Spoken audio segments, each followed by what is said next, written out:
The wind cut through Dead Hollow like a rusted blade, thin, sharp, and too familiar.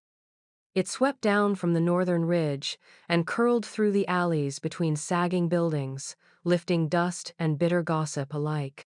Dead Hollow hadn't known mercy in years, and it wore its law crooked like a sheriff's badge pinned too low. The saloon leaned like it was tired of listening. The general store had one window boarded, the other smeared with rain tracks and regret. Nothing bloomed here but silence, unless you counted the kind of laughter that came with spit and slurred bets.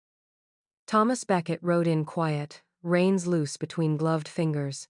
His old bay mare stepped sure through the Main Street mud, tail flicking at flies, saddle creaking in time with his breath. He wasn't there for company, just fence wire and a sack of molasses. The ranch needed mending, always did, and he liked things that stayed where they were supposed to. But today, the world tilted sideways before his boots ever touched the ground. It was the crowd that told him something was wrong. Gathered near the auction square like crows waiting on fresh carrion, men with pockets full of coin and eyes empty as rusted pans. Thomas squinted beneath the brim of his hat, leaning forward just enough to see the raised platform at the center. A makeshift thing. 4 planks, 2 barrels, 3 girls, barefoot.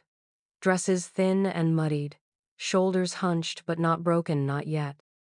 Each had a sign strung round her neck, scrawled in black paint so rough it bled into the wood. Good with bread, good with stitching, good with silence, and beneath each, the price, 5 or best trade. Their father stood behind them, glassy-eyed and swaying, a half-empty bottle of something mean in one hand and a pistol loose in the other. He was laughing, jovial, theatrical, like he thought himself a showman rather than a salesman of flesh and blood. "Hard times," he called out, voice slurred and grinning. "Hard times, gentlemen, but these three got clean hands and cleaner wombs." Laughter rose around him like smoke from a trash fire. Some cheered, some jeered. A boy in the front spat a wad of tobacco and shouted, "What'll 2 chickens get me, huh?" The youngest girl flinched. Couldn't be more than 17. The oldest, maybe 22, just stared at the dirt, her face carved from something that didn't crack easy. The middle one clenched her jaw, eyes fixed somewhere no one else could see. Thomas didn't dismount, not right away. He didn't move, just watched. Watched too long. The laughter soured in his mouth. He swung down from the saddle, boots thudding into dust, and walked toward the square without looking left or right. He didn't draw his weapon, didn't speak. Just moved with the kind of quiet that made better men rethink their footing. The father spotted him and raised his arms like a conductor greeting the orchestra. "Well now, Tom Beckett, come to add to your stock, or just here to scowl, as usual?" Thomas stepped forward. No one else moved. He reached into his coat, pulled out a leather pouch. It made a dull clink when it hit the platform. "I'll pay," he said. The auctioneer blinked. 5 each. No haggling, no trading, gold coin. The crowd stopped laughing. Even the drunk father paused, lips parted in confusion. Thomas's eyes never left the girls. He didn't touch them, didn't look at the man who'd tried to sell them. He just tipped his hat once, slow. "Come on," he said, "we're done here." And with that, the wind changed. The coins hit the wooden crate with a sound too final for something as flimsy as gold. 3 clinks, 3 lives, no haggling, no questions. Just 15 in sovereigns from a weathered pouch Thomas Beckett hadn't opened in years. The auctioneer ran his fingers over the coins like he expected them to bite, then glanced around as if waiting for someone to object. No one did. The father, still perched crooked on the edge of the platform like a man who'd forgotten shame, shrugged and lit a cigarette with a trembling hand. Smoke curled from his lips and drifted toward the girls like a farewell, though none of them looked his way. He didn't offer them names. He didn't offer them goodbye. Just exhaled and muttered, "Ain't no use crying over what's already gone." But the girls didn't cry, not a tear from any of them. Irene stood straight, taller than the other two, her face unreadable like a page scorched clean by fire. Her hands were clasped in front of her, thumbs twitching slightly, but otherwise she didn't move. Ruth had her arms crossed, chin tucked low, jaw set like someone preparing for a fist that never arrived. And Clara stood the smallest and the stillest, eyes downcast, feet turned slightly inward like she was trying to shrink into the planks beneath her. Her hair, too long for comfort, drifted into her face like a curtain she didn't bother pushing back. Thomas didn't speak again, didn't ask if they were ready. He just nodded once, slow and low, the kind of gesture that carried weight no voice could hold. Come on then. The crowd watched, but no one followed. Spit hit the ground behind him as he stepped down from the platform, a wet slap of judgment. Someone muttered, "Damn fool," and another barked out a laugh, sharp and mean, but neither dared say it loud enough for him to turn. He didn't look back, didn't glance sideways. He just walked, boots crunching dry gravel with a steadiness that said the moment was over and nothing anyone did now could rewrite it. The sisters moved together, not quite in step but close enough to seem tethered. Irene moved first, of course, brushing past her father without a word, without even a glance. Ruth followed, hands still clenched, shoulders tight as wire. Clara hesitated only for a second, the smallest catch in her step, then hurried after them like she was afraid the platform might call her back. The sun was falling behind the western ridge, painting the sky in copper and smoke. Shadows stretched across the road like fingers reaching for something lost. Thomas led the way to his horse, silent but certain. When he reached the mare, he untied the extra lead rope and handed it, wordless, to Irene. She blinked, surprised, then took it and passed it behind her for Ruth to hold. Clara didn't take the rope. She just walked behind, head down, arms at her sides. No one in the crowd said another word, but their eyes screamed, judging, waiting, wanting him to flinch. He didn't.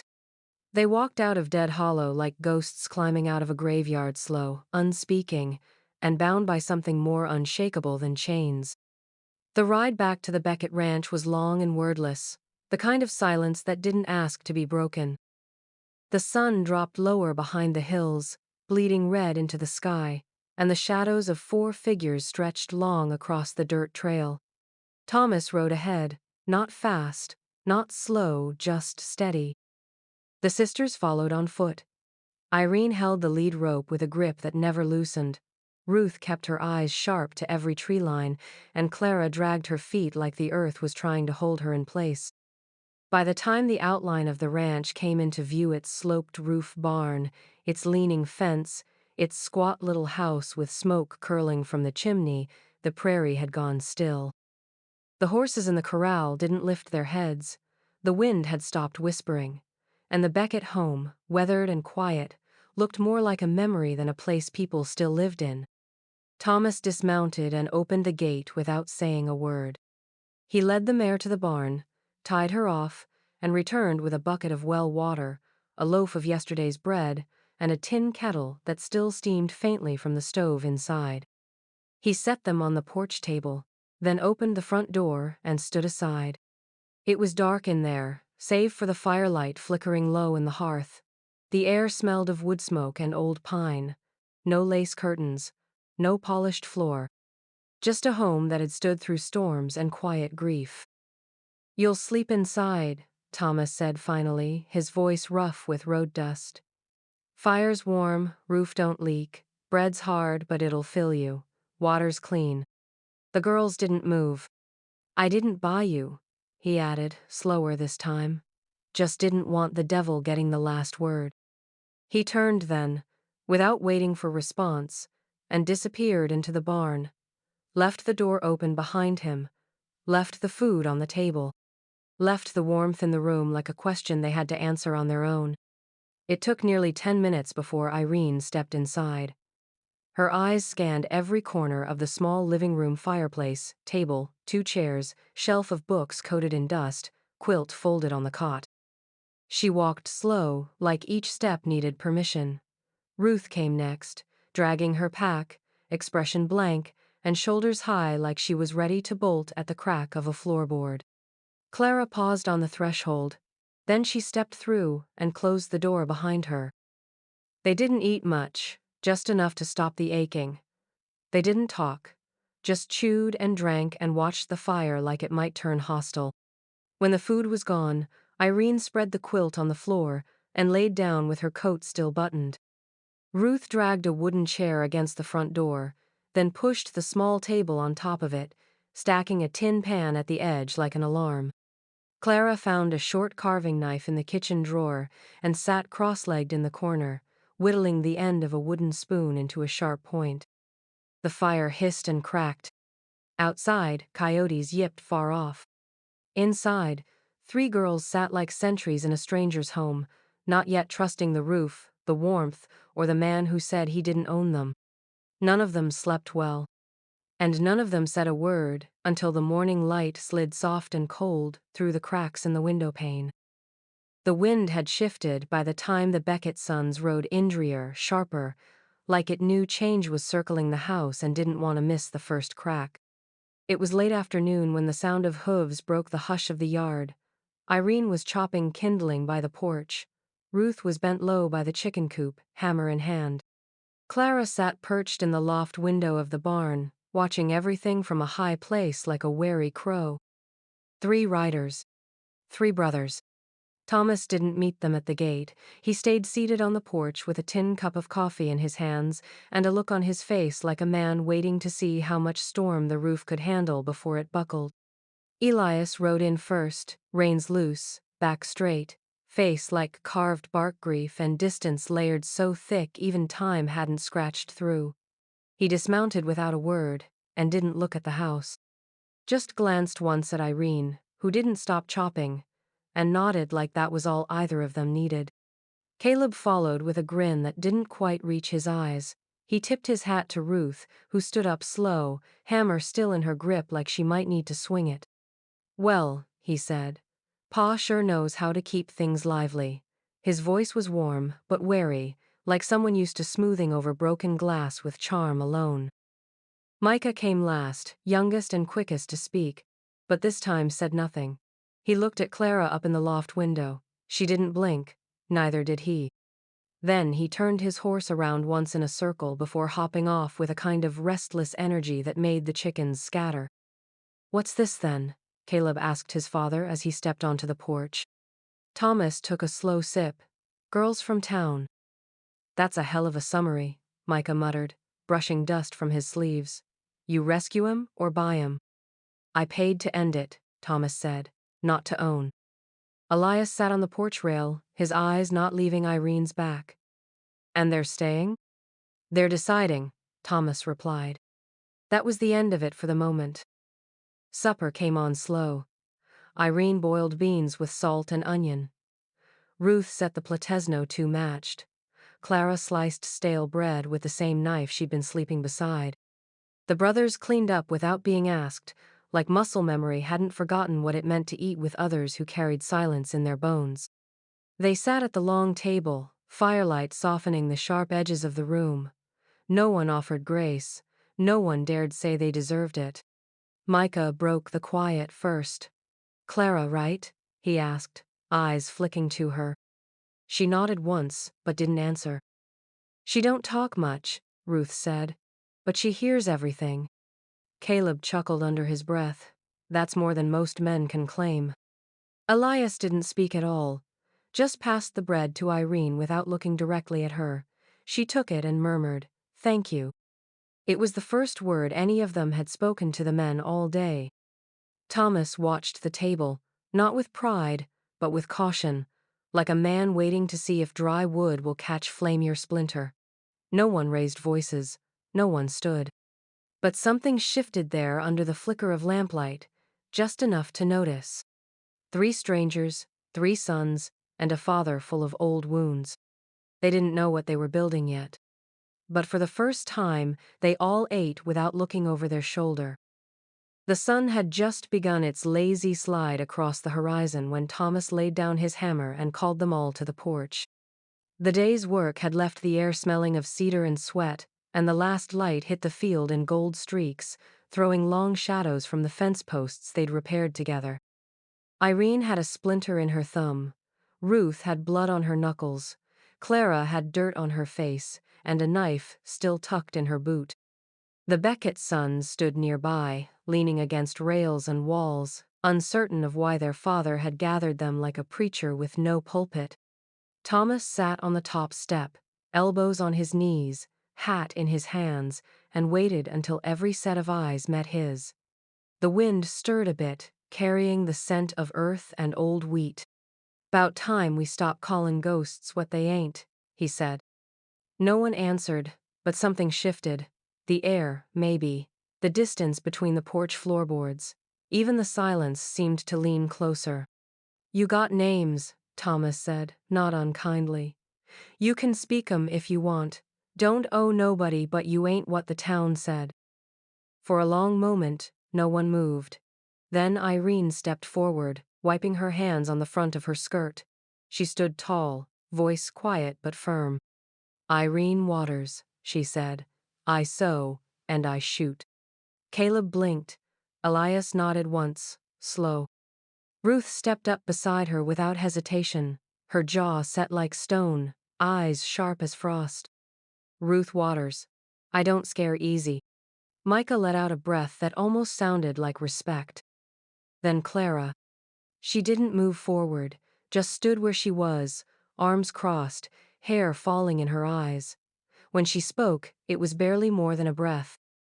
"Clara." Not Clara Waters, not anything else, just that. Thomas nodded like she'd said enough. "Names belong to people," he murmured, voice low, "not cattle." The hush that followed wasn't empty. It filled the porch like smoke from the hearth, slow and real. Something unseen passed between them all in that moment. Not forgiveness, not trust. But a flicker of dignity. A name said aloud was a kind of rebellion. A way of standing up on ground that had tried to bury you. Irene sat first, then Ruth. Clara followed, folding herself into the far corner of the bench, still watching, always watching. Thomas leaned back, shoulders eased. Elias stared out at the fence line, jaw working something silent. Caleb glanced from face to face, hands in his pockets. Micah kicked a pebble down the steps, then gave a small nod to no one in particular. They didn't speak much after that. Supper came with boiled potatoes and leftover cornbread. Clara passed salt to Caleb without flinching. Ruth asked Elias if he wanted more. Irene taught Thomas a different stitch for mending his torn cuff. And later, as the fire died low and the night settled in, Thomas sat by the window, looking out across the dark yard, and said under his breath like a man testing the feel of something long lost. "Waters. All right then." He said it again. Not loud, not for anyone but himself. Just enough for the walls to remember.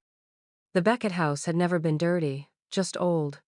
Dust lived in the corners like it had a lease, and the floorboards carried the weight of every step that had ever crossed them. The air inside had always smelled faintly of ash and time, of things used and worn and never quite replaced.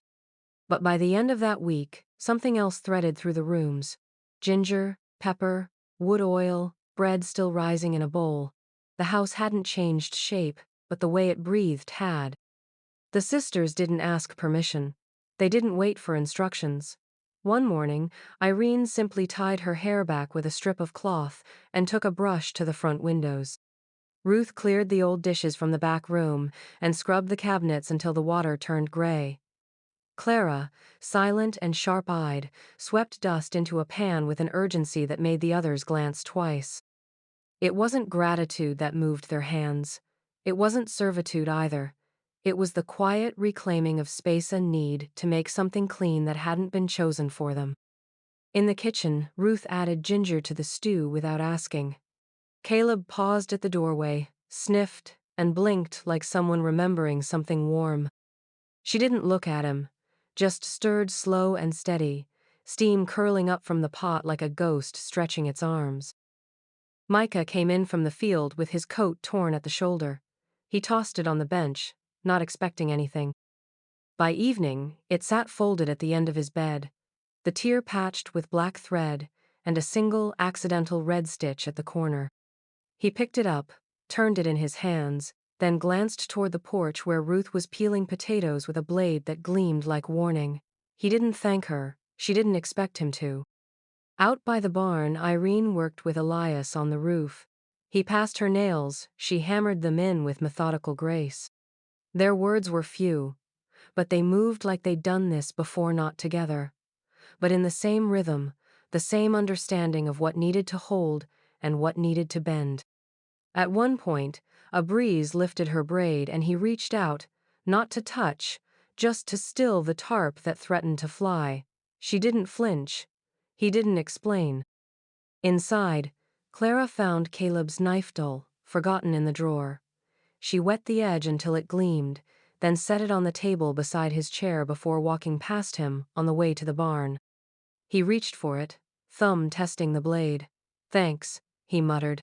She didn't turn. Something was shifting. Not love, not yet. But habit. Trust.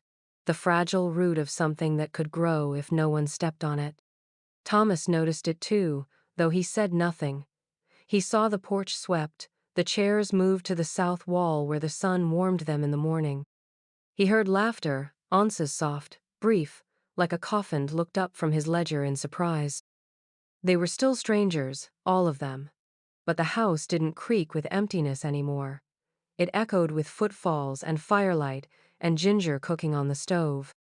And for the first time in years, it started to feel like something other than a place to survive. Dead Hollow had never needed a newspaper to spread its stories. All it ever took was a porch, a loose tongue, and an afternoon with nothing to do.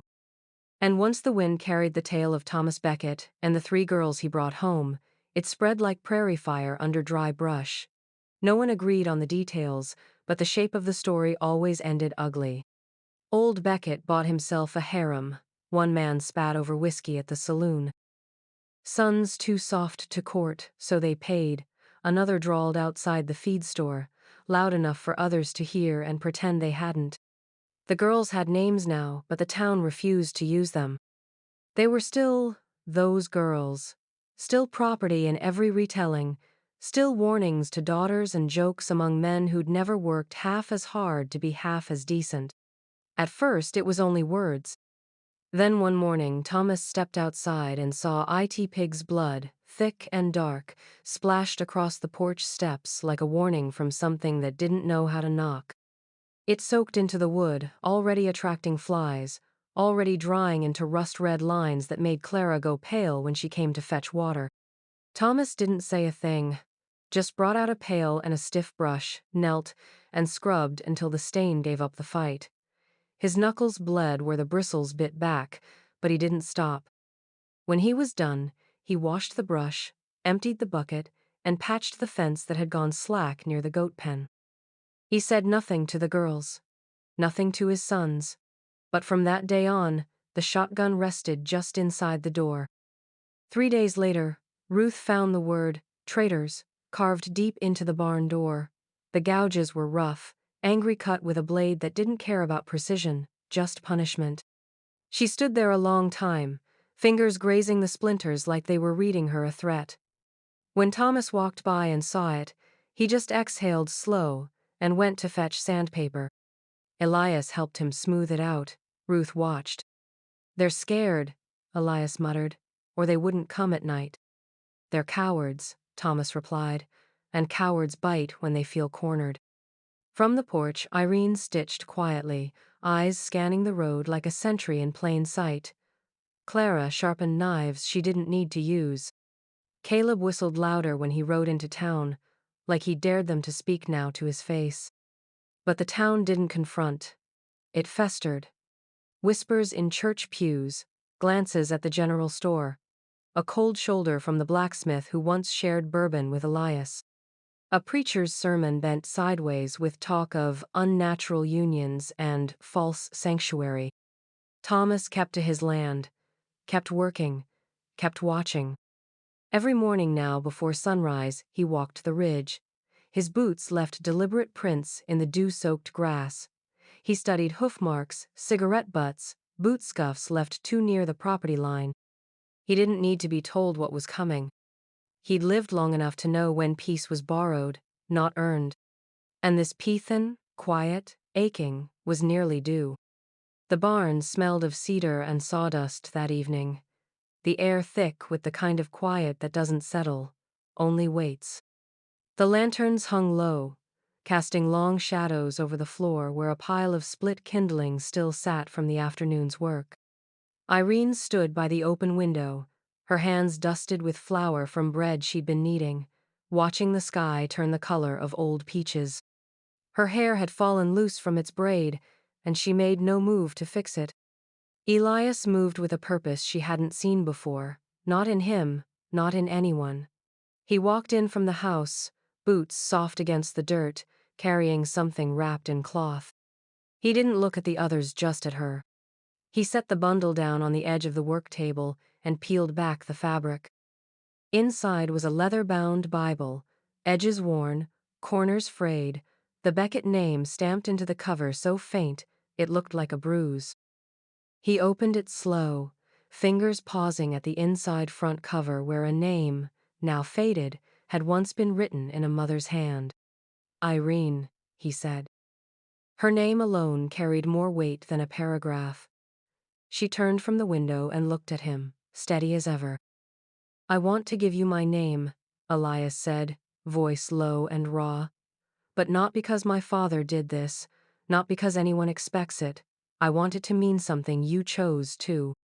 She didn't blink, didn't look to Thomas or Ruth or the sky that was bleeding purple now. She stepped forward, took his hand, and nodded once. Yes. That was all. No rings, no altar, just breath exchanged and something ancient passing between them, silent and deep. Ruth scoffed from the barn wall where she'd been leaning, arms crossed. Guess that's how we do it now, huh? Micah, who'd been fixing a broken yoke in the corner, turned his head. You got a better way? She stepped forward, closing the distance between them in a heartbeat. You gonna ask, or just smart-mouth your way into being alone forever? He stared at her. She stared back. They had fought that morning, sharp words, harder truths. He'd called her reckless, she'd called him soft. But somewhere in the heat of it, something had cracked open between them. Not romance. Not yet. Just recognition. Micah scratched the back of his neck. You want to marry me? Don't be stupid, Ruth said, but I wouldn't mind standing beside you while the rest of the world keeps throwing rocks. That was her yes. They clasped hands, rough, calloused, real. Then there was Clara and Caleb, the strangest of them all. For days they'd circled each other like stray dogs, too wary to trust, too stubborn to back down. That night, Clara tossed Caleb a broken horseshoe and said, We gonna fight, or get on with it? He caught it mid-air, blinked, then laughed. She joined him, rare and sudden, the sound surprising even herself. He reached for her hand. She let him take it. Under the beams of the barn, where dust floated like prayers unspoken, they stood in a row, 3 men, 3 women, no preacher, no witnesses but the wood and wind. Thomas stood nearby, arms folded, watching with something unreadable in his eyes. Not pride, not quite peace, just a knowing that this was right, even if the world didn't understand it. Elias opened the Bible to no particular page. By choice, by grit, and by something that don't need explaining, he said quietly. We make this vow. And just like that, it was done. No blessings, no fanfare. Only hearts steady enough to stand still when the rest of the world wanted them to run. The smoke rose long before the riders came. Not fire, not yet just torch smoke carried on the breeze, darkening the sky in coils that smelled of pitch and warning. Clara was the first to see it, perched on the ridge where she liked to sit at dusk, sharpening tools that didn't need sharpening. She didn't shout, just slid down the slope, boots skimming dry grass, and walked straight into the barn where Elias and Micah were bracing a crossbeam with fresh nails. They're coming, she said simply. Elias paused, hammer mid-air. Micah cursed under his breath, wiped his hands on his shirt, and nodded. Thomas had been expecting this. For weeks now, he'd watched the way the town narrowed its eyes, how the preacher's words grew more pointed, how smiles turned to stares in the market. He'd found hoofprints too close to the southern fence line. Saw a noose nailed to a fence post 2 nights earlier. He hadn't pulled it down, just left it hanging like a dare. They were slow to come, but he knew they'd come. As the smoke coiled higher, the Beckett house came alive. Ruth stacked buckets near the well. Caleb loaded shells into the shotgun with the quiet competence of someone who'd seen war in people, not on fields. Irene pulled the horses into the barn and barred the doors. Clara checked the knives strapped under her coat. Mayflies danced stupid in the smoke light. Chickens clucked nervously in the coop. Somewhere in the distance, a coyote called once and then went silent. Thomas stood in the middle of the yard, coat already on, shotgun in hand but barrel still lowered. He didn't call out orders, didn't ask who was ready. He just looked once toward the ridge, then toward the porch where the Bible still sat from the night before. By the time the riders reached the gate, the Becketts were waiting. 12 men, 2 with rifles out front, 1 with a red sash tied around his arm like he thought it meant something. Pastor Wilkins rode in the center, Bible hanging from one side of his saddle, a rifle holstered on the other. Mrs. Langley was behind him, face sharp as a broken plate, lips pressed so tight they'd turned white. The rest were familiar faces turned unfamiliar by Hatretta storekeeper. A deputy, a farmer with a rusted pitchfork, clutched like it was holy. They stopped 20 yards from the house. "You know why we're here," Wilkins called out. Thomas didn't answer. "This ain't right," the preacher continued. "These unions, these strangers, you've brought shame on the town." Behind him, Elias stood tall, hand on Irene's. Micah beside Ruth, Caleb next to Clara. None of the women looked down. Their eyes were sharp, their stances sharper. They didn't flinch when the rifles caught the last light of sunset. "This ain't your land to rule," Thomas said finally. His voice was gravel. "And these ain't your women to judge." "They're not your women either," Langley snapped. "No," Thomas said, steady. "They're not. They're Beckett women now. By choice. By name. That's more than can be said for any of you hiding behind fire." Wilkins raised his hand. The rifles twitched. So did Thomas's. Then nothing. No shot, no scream, just wind, dry and cold, whispering through the brittle grass like breath held too long. It was Ruth who stepped forward, eyes locked on the man holding the pitchfork. "You came all this way to watch us tremble?" she asked. "Try again." The man looked down. One by one, they peeled away. Not all at once, not cleanly. Some spit on the ground before turning. One lingered until Langley hissed his name. The preacher was the last to move, but even he turned. No gunfire, no broken fences, just 12 torches fading into the night like cowards fleeing from a flame too honest to touch. Thomas exhaled. The girls didn't speak, the sons didn't cheer. But, in that silence, the truth stood tall. They hadn't just made a home. They'd built a fortress. Spring came back slower than usual, but when it did, it came like it meant to stay. The hills beyond the Beckett Ranch softened from brittle brown to deep green, and the wildflowers took their time blooming modest little things, yellow and violet, tucked between rocks and fence posts, like they'd been waiting for permission to breathe. The wind changed too, losing that dry edge it had carried for months. It whistled now like a lullaby, soft and full of life. The house hadn't grown, but it felt bigger somehow. Fuller. Every window had been repaired. The porch steps no longer creaked. The barn still bore a black scorch along one beam, a scar they never sanded down, but new timber had been built around it, strong and stubborn. Children's laughter echoed through the yard high, bright sounds carried on the wind like birdsong. One belonged to a freckled boy with Elias's quiet eyes and Irene's steel in his bones. Another to a girl with Micah's fire in her grin and Ruth's hands already steady with a blade. The third was Clara's niece, not by blood but by choice, a child taken in when her mother, a neighbor fleeing the next town over, showed up with bruises and a heart too tired to speak. The girl had never known safety until Clara put a rifle in her hand and taught her how to aim. Irene sat beneath the shade tree, spinning yarn with practiced grace, her fingers stained with color from dyes she made herself. She hummed when she worked, and when she didn't hum, she listened.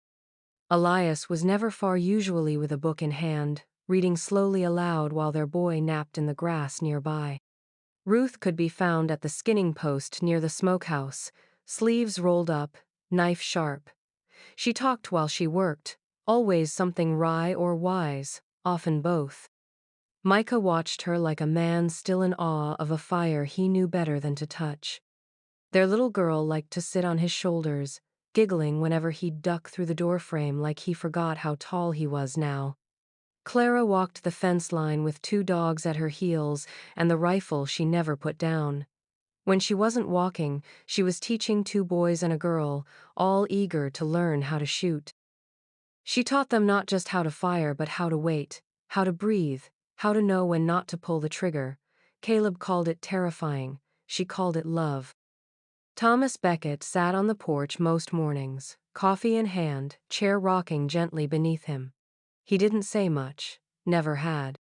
But his eyes followed every sound, the laughter, the barking, the scrape of Ruth's blade, the click of Clara's rifle. Sometimes he chuckled when Caleb tried to wrangle all the kids for chores and ended up covered in mud and questions. He looked at this life not neat, not perfect, but alive and breathed deep. They called it madness, he murmured once to no one in particular, but this is what saving looks like. And the wind, the house, the field, they all held still like they agreed.